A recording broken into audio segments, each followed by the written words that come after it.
नमस्कार दोस्तों, सभी को राधे राधे, जय श्री कृष्णा। स्वागत है आपका अपने ही ज्योतिष तत्वांक यूट्यूब चैनल पर।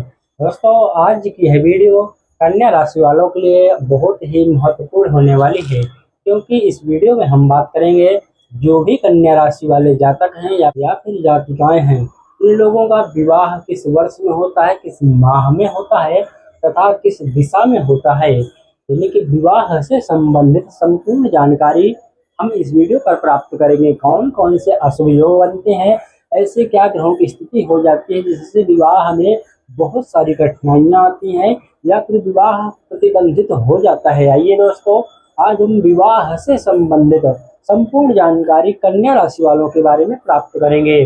दोस्तों, कन्या राशि एक जो है विश्व राशि होती है। कन्या राशि पृथ्वी तत्व की राशि है। कन्या राशि के स्वामी बुधदेव होते हैं, जो ग्रहों में राजकुमार का पद बुध को प्राप्त है। आइए दोस्तों, जानते हैं कन्या राशि जिन लोगों की होती है उनका नाम कौन से अक्षर से प्रारंभ होता है। दोस्तों, जिन लोगों का नाम वो पा, पी, पूषा, ढ़ा, ठा, पे, पो।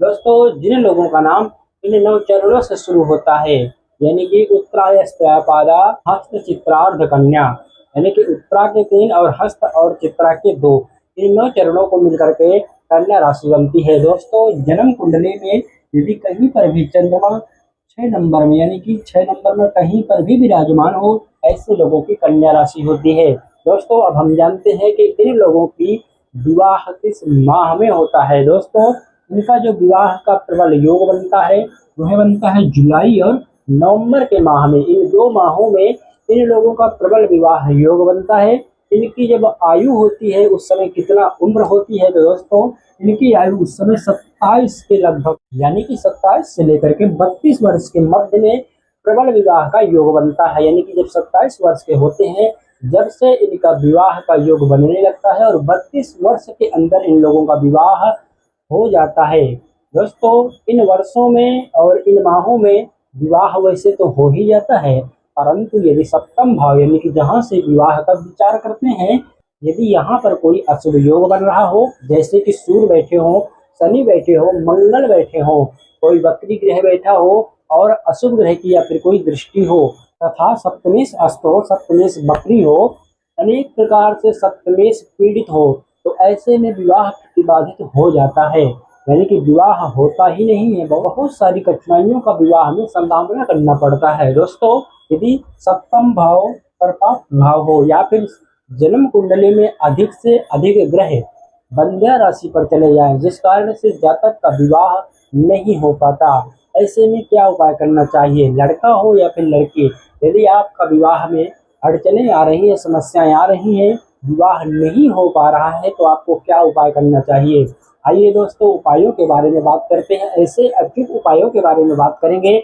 यदि आप इन उपायों को करते हैं तो निश्चित रूप से बहुत ही जल्द आपके विवाह का प्रबल योग बनेगा। दोस्तों, सबसे पहले हमको देखना है लग्नेश। यदि लग्नेश यहाँ पर होते हैं बुध, यदि बुध निर्बल हो जाए, अंश बल से कम बली हो, अस्त हो जाए, या फिर अनेक प्रकार से पूर्वक्रांत, पूर्व दृष्टि या फिर और भी अशुभ स्थितियां होती हैं, किसी भी प्रकार से यदि बुध पर अशुभ प्रभाव होगा तो जातक के विवाह में समस्याएं आएंगी, स्वास्थ्य जातक का खराब होगा, बिजनेस व्यापार में कमी आएगी। दोस्तों, इस प्रकार से यदि बुध निर्बल होगा तो आपको विवाह से संबंधित समस्याएं आएंगी ही आएंगी। दोस्तों, इसलिए आपको बुध का उपाय करना चाहिए। क्या उपाय, क्या निवारण करना चाहिए। दोस्तों, बुधवार का जो दिन होता है, आप बुधवार के दिन का व्रत ले सकते हैं। और गणेश जी, इनके जो इष्ट देव होते हैं बुधदेव की, वो होते हैं गणेश जी।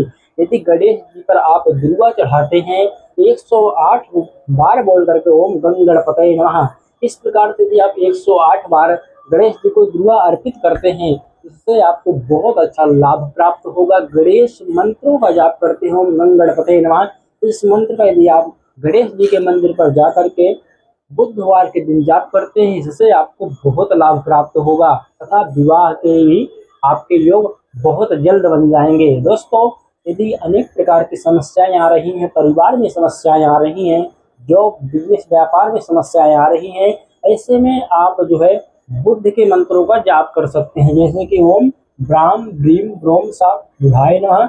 यदि आप ये मंत्र नहीं कर पा रहे हैं तो ओम बुधाय नमः। यदि इन मंत्रों का यदि आप जाप करते हैं गणेश जी के मंदिर पर तो आपको बहुत अच्छा लाभ प्राप्त होगा।